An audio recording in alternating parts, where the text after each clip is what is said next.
What is up, everybody? This is your host, Patrick Coyne. Co-host, co-pilot, Javon Harrison in the building. Welcome back. And this is the Black Sheep Experience. Please like, subscribe, and give us a follow. If not, we're both going to sleep great tonight. Welcome to the show. So we're back for two reasons. Welcome back. I missed you. Kick ass and chew bubblegum. Okay. All out of bubblegum.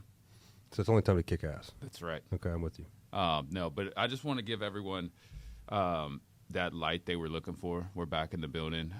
We're going to be kicking this thing back up, putting a lot of time and effort into this. If you can see, if you're listening, you can clearly hear an upgrade in the audio. It's so much better. Okay. Talk that talk. On top of that, if you're now watching, stay tuned in. Okay.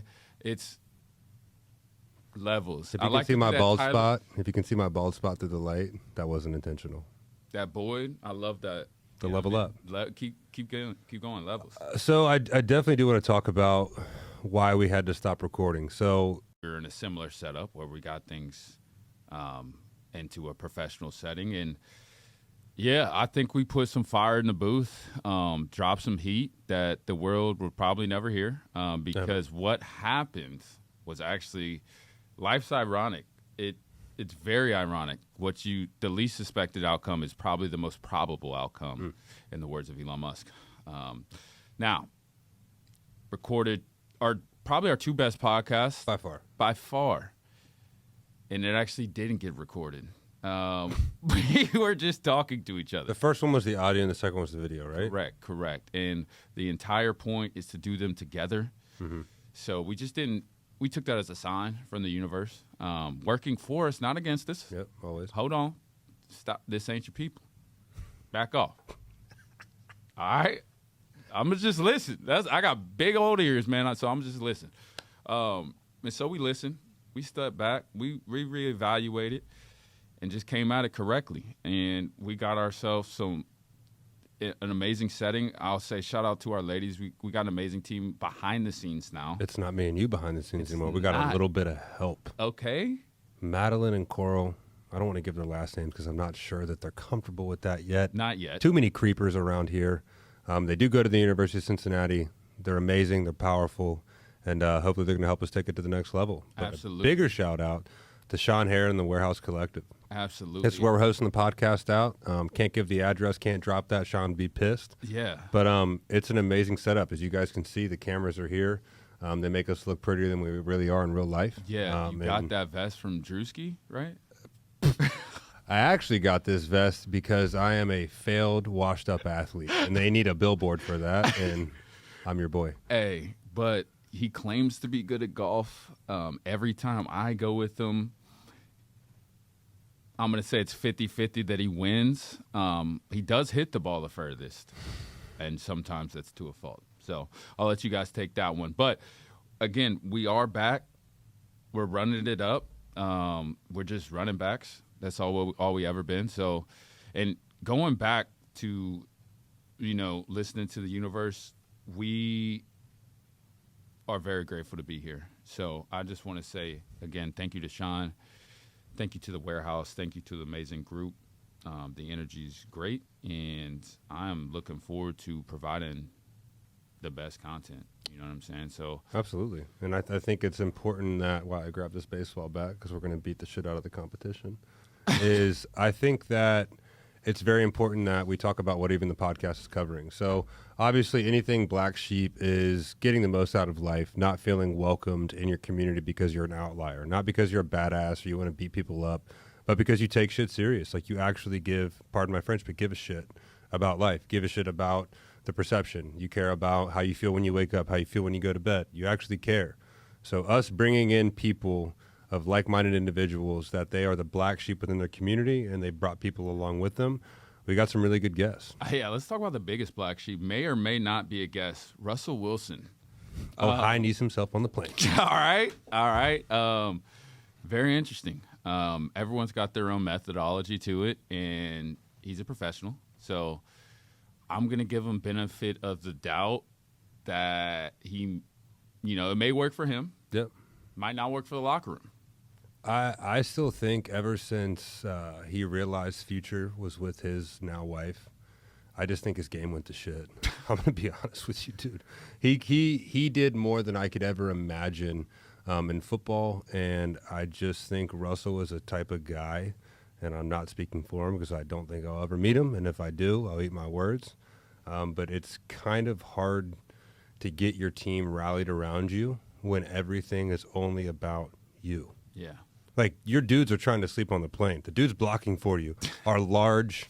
Offensive linemen are beautiful creatures, but Big they're grizzly like whales. They're big, beautiful creatures. Yeah, polar bear, maybe. But if you step up on them and you piss them off, they're not going to want to block for you. Yeah. So my thing is, you're literally doing high knees and calisthenics on an 8-hour flight when everyone else around you is trying to recover too.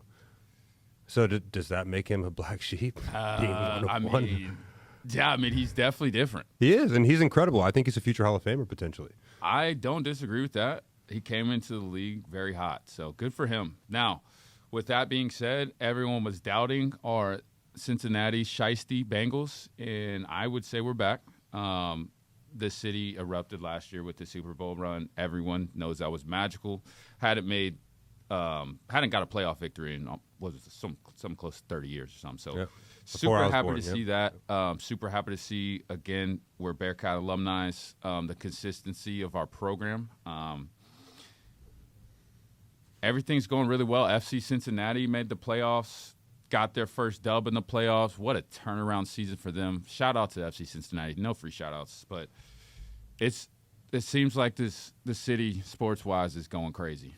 I think it is, and I think that there's a large opportunity for a sports market. There's a lot coming to the town. There's a lot more money getting poured into sports in the city of Cincinnati, and we got to be honest, we're trying to be at the forefront of that. 100,000%. We are a gym, but we're into sports, and I can't stand that everyone only equates us. I love my Bengals guys. I love them. We'll have some on the podcast, but they know, and we know that's not the only thing we do. So I also think lifting up the youth athletes and some of the people that come into the gym that aren't Bengals players but are involved in Cincinnati athletics, like Rose Lavelle, absolute stud. Absolute freak, and I think that she's doing things for women's soccer that hasn't been done since Mia Hamm. Yeah. I think she literally is setting the tone and is the biggest soccer player in the world, right, from Cincinnati, Ohio, and I don't think she gets the credit she deserves. I don't disagree with that. There's these companies that should be going after her because, again, there is more female soccer players that have realistic chances to do something with that and create a platform in their life than there are mini Joe Burrows. I would agree. And they're both positive, but I don't think that Cincinnati puts enough into female-driven sports. And I'm not just saying that because I'm happily married, but I actually believe that because I work with a lot of females at the gym as well. 100%. And now you got a child, happens to be a boy. Shout out to Murphy Coyne. Baby boy Murphy. Yes, but maybe one day you'll have a girl. And hopefully. That's extremely important. I couldn't agree with you. I got 2 sisters, lovely, lovely ladies, and I got a beautiful girlfriend. So I'm feeling that. Blessed and highly favored. Blessed and highly favored. Now, with that being said, guys, we're making our moves, man, as this city's progressing. It's becoming a place of attraction for not only sports, but just industries in general. We had a conversation about an hour ago. We'll get him on the podcast eventually. One of, I would say, Microsoft's top software engineers. Mm-hmm. We're not going to name any names right now, but he'll be on the podcast soon. It's just a lot of great things going on in the city, and I didn't understand until, honestly, after that meeting, driving down here, that small business kind of runs Cincinnati. Like, and we're one of the epicenters right now in the warehouse. That's right. I mean, I would like to even talk about a little about the warehouse. The warehouse is something that we even got to introduce Madeline and Coral to. Sorry, you can kick me later. But I think that the warehouse gives people a platform. Like, Sean's not always worried about overhead or rent. He's trying to remove things from entrepreneurs that are external stressors so they can be true creatives. New York, Miami, Denver, Phoenix, San Francisco, like all of Silicon Valley, obviously gets a lot of love for their entrepreneurs, but Cincinnati, I think, is extremely underrated in small businesses. And I really, really, really, really hope that we can continue to push the younger generation. I would like to talk about that on the podcast of true entrepreneurship. You know, we have a lot of things coming. We can't give names, we can't give locations, but we're going to build a one-of-one facility that is the first of its kind in this country. And our goal is to keep people in Cincinnati. Like, not going to lie, we both lived in Florida. We both lived in Colorado. The pull back to Cincinnati is people from Ohio have a pride about Ohio. 1,000. It pisses a lot of people off, right? Mm-hmm. I'm a very prideful dude from Ohio, but no one stays. Everyone always leaves Ohio. So we moved back to kind of restructure that culture, and I think now we have a big opportunity to do something that no one else is doing and try to even help with putting Cincinnati back on the map. 100%. I think I see a shift literally in the United States of America. Like California and New York, generally speaking, economically, we're like the powerhouses. That's shifting. People are leaving California, people are leaving New York, and they're moving to Florida and Texas. Why can't Cincinnati be in that conversation? I really do think we can. I think we have the talent here. I think we have infrastructure in place or will be in place in the next 5 to 10 years that is going to make Cincinnati one of those towns that someone like my cousin who lives in England gets excited to come visit. Yep, no doubt. So I'm really happy about what we're doing, where this thing's going, and I'm just happy to get back on the horse on this podcast journey, and let's get this going. There's no option. I mean, I think that we were talking to Coral and Madeline about where there was a video on TikTok that our homie Joe Andrews, I think he has 1 million followers on Instagram. He's blowing up. Young JoJo. Joe? But Mojo? it had like 250,000 or 150,000 views. I don't even know what TikTok has, likes. That's why we are bringing on social media people, because I'm really bad at it. But we want to do a better job of giving out true content to help people. And I think that that's what we do on a daily basis. And people always say, you need a camera following you around, you need a podcast, you need a platform. Well, we've been going through a lot. There's a lot of deaths in our friends. There's a lot of our boy Danny, if you guys follow us, was in a tragic car accident, was critical condition, but now is stable and now is training 1 to 2 hours. There's a lot that went on in the black sheep community, but we're really, really, really happy to be back. We're really happy to bring content, and we're really happy to evoke change and really, really inspire another generation. But we're going to have some freaking fun along the way, man. We're going to have some fun. 100%, man. Again, grateful that you guys on this podcast is kind of like my hobby. I listen to, or kind of like my DNA. I listen to podcasts every single day. I don't listen to music in the car. I listen to music at the gym. That's cool. Get my workout vibes on. But in the car, when I'm at home, girlfriend doesn't always like it. I'm a podcast guy, man. I like getting information. What's your favorite podcast? Loaded question. You get one. So this is you get one. It depends on what mood I'm in. You get one. Because if I would have to say the best podcast. If you had to listen to one for the rest of your life. Lex Friedman. Lex Friedman, because he's. Madeline Coral, do you know who Lex Friedman is? He's somebody I aspire to be. They don't know who Lex Friedman is. Who is Lex Friedman? Lex Friedman used to be the head of artificial intelligence and robotics. Maybe not the robotics, but for sure artificial intelligence at MIT. Okay. MIT is a special place, as everyone knows that. He decided to step down as the director of artificial intelligence at MIT and start podcasting based off of one podcast he did with Joe Rogan. And Rogan's like, man, you got something to say. You're really good at this. You should start your own podcast. He tells every one of his guests. But Lex acted on it, and he got a fan in me. I'm a subscriber. He's so well thought out.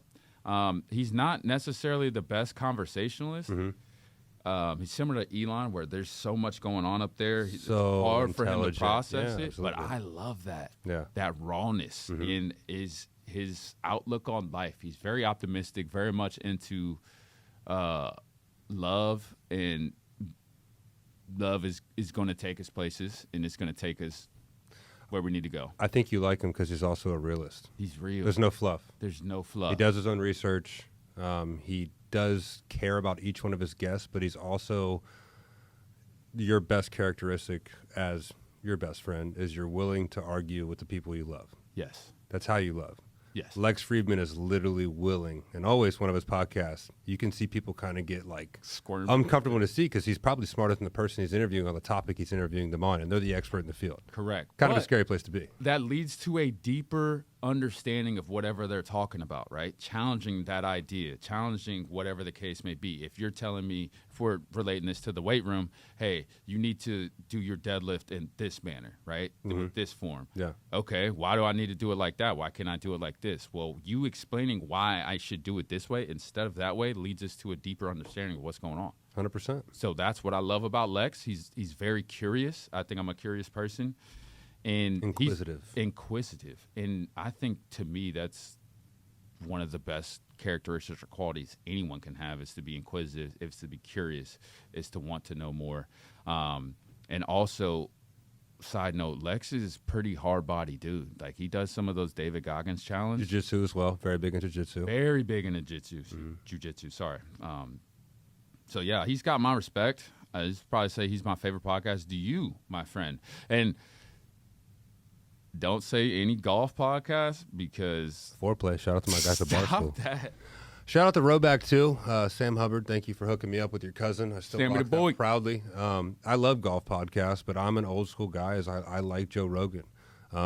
Myself is someone who, from the outside and definitely as a kid, wasn't the most intellectual person in the room, but I always figured out how to create people around me. I always figured out how to get a group of people around me and believe in something that I'm doing.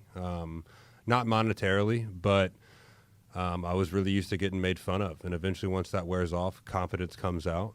And eventually you get to a place where people are so unconfident in themselves, they're going to attach themselves to someone who's more confident.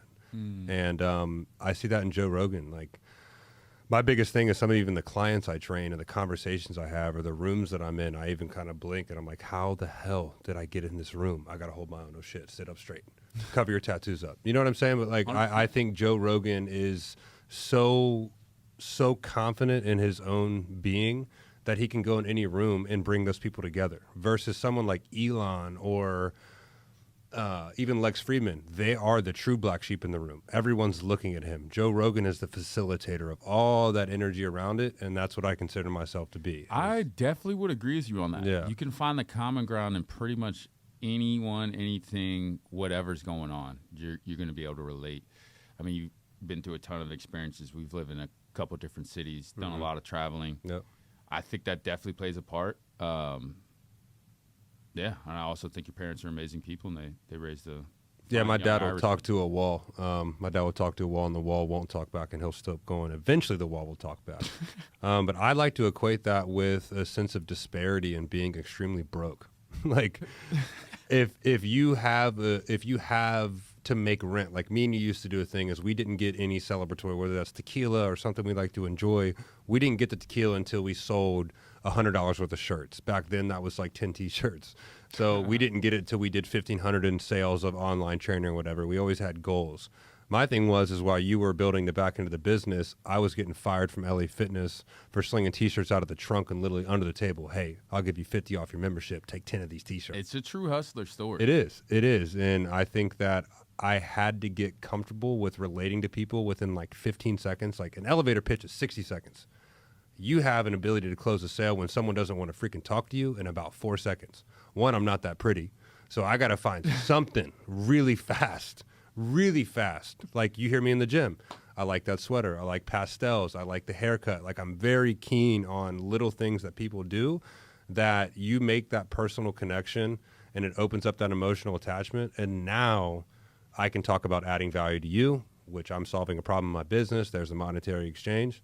That's how we do business. And that's not unheartfelt. I really give a shit about the people that I'm around. I care about who I do business with, and I care about who I add value to. Truly, because, there's a lot of stuff going on, and I choose to see the light every single day. Mm-hmm. I choose to be the light every single day. So we got to practice what we preach. Yep. And, I think we're a little microcosm of the larger ecosystem. But if we can make our changes within our community, it's just going to household by household. That's literally our goal as a gym, as a podcast.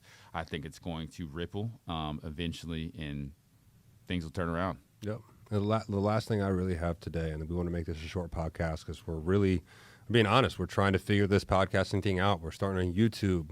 Our two amazing I don't even know what to call you guys, superheroes, whatever you want to call yourself, that you guys are trying to get into it as well in the DAP program. And we're really trying to build something from the ground up, but I'm not going to freaking hide behind it and act like we're experts right now. No. We're trying to figure this thing out. We're literally doing this so we can test it before our first guest. DJ E-Train next week is going to be really fun. But I really hope everyone understands that this is not a mental health podcast. I have mental health issues or have since I'm a kid, diagnosed anxiety, blah, blah, blah, blah, blah. This is a quality of life podcast. I'm going to leave the mental health podcast to my boy Brandon Seaho, who's doing an amazing job bringing light to it. But what I want to do, instead of harping on mental health, I want to harp on how to improve quality of life. That is not just physical. That is not just mental. That's everything. It's holistic and comprehensive. So that's how I want to approach this podcast. It's a quality of life. There's laughing, there's crying, there's good conversation, there's entrepreneurship, there's sports, there's media, there's art, there's everything. There's everything. I will say we're probably going to make next week pretty special. We love to challenge ourselves. I don't know why we do the things we do, but we do them.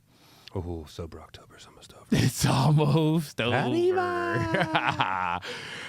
No, so there might be...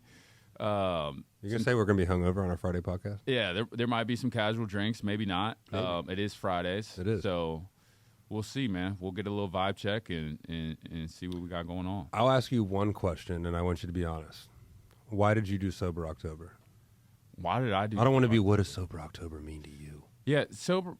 Why do I do Sober October? I actually enjoy doing hard shit that I don't want to do. Why? Later in life. It's going to be easy. Yeah, I like that.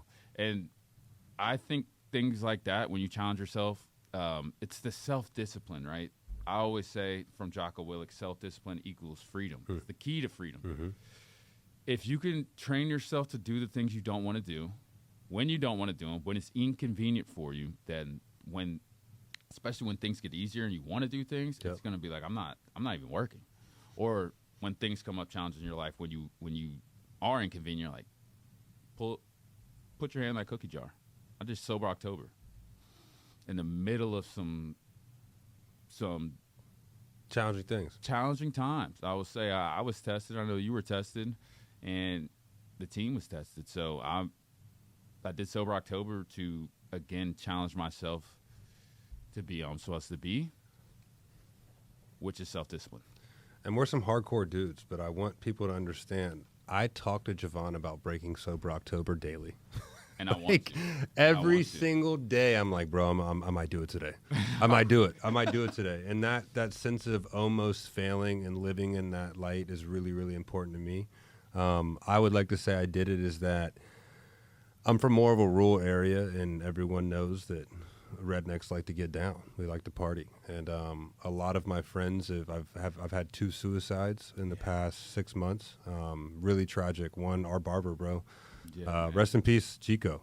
Rest in paradise, brother. I miss you. I love you. I know he's cutting. He's still cutting. Bo, shout out to you. Our new barber's amazing who comes into the gym. But my friend, when I tell you Chico was Picasso with the clippers, I'll never have it, and you'll never meet my son and never get to cut his hair, and that's tragic, man. And the fact that he didn't feel comfortable reaching out to me, that's awful. So I'm not who I thought I was, right? Or maybe I don't want to put that on me, but the fact that he couldn't come over even at 2 a.m. before that happened, like the last text was a picture of the gym, and I wasn't there on a Sunday. Yeah, he killed himself on Wednesday. So for me. And guys, I don't want to make this a super heavy podcast. Hope you're listening to this and having a good day. But creating conversation around hard things is something that needs to be had because no one will freaking do it. Yeah, and I want to clarify why I said that's crazy. It's crazy to me that everyone wants to broadcast all the positive things that are going on, a.k.a. social media, all the fake stuff mostly that's going on, and not just being real. Yeah, doing the real work. Like, the shit's ugly. It's hard. It's miserable. I've been the duality of that best part of my life is my wife and my son and my business. There's death on the other end consistently, and I'm very into Stoicism. I have 2 Stoic tattoos, Memento Vitae, Memento Mori, which is remember life and remember death. And I think a constant reminder when it's in your face is sometimes overwhelming.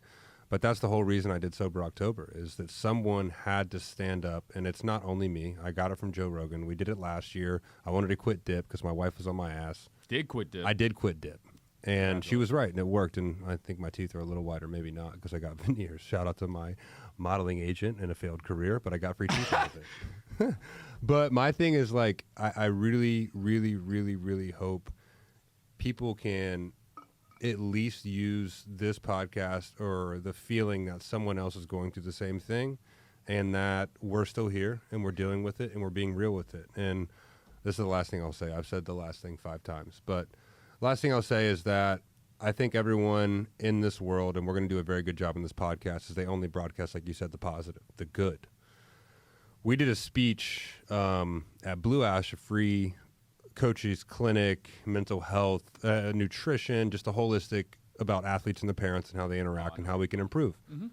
And everyone really talks about, I packed this room out. I was $500 a ticket or whatever. I've given speeches in front of 1,500 people before. No one showed up. No one showed up. It doesn't take away from my message. It doesn't take away from my credibility. But if people always think the room is full when I show up, that's bullshit. It wasn't. No one was there. So not only that, though, but on top of that, if we would have said this is a free workout to get your physical lift on, guess how many people would have showed up? A lot. It would have been packed. But no one wants to evoke that change. I will continue to show up when no one else will.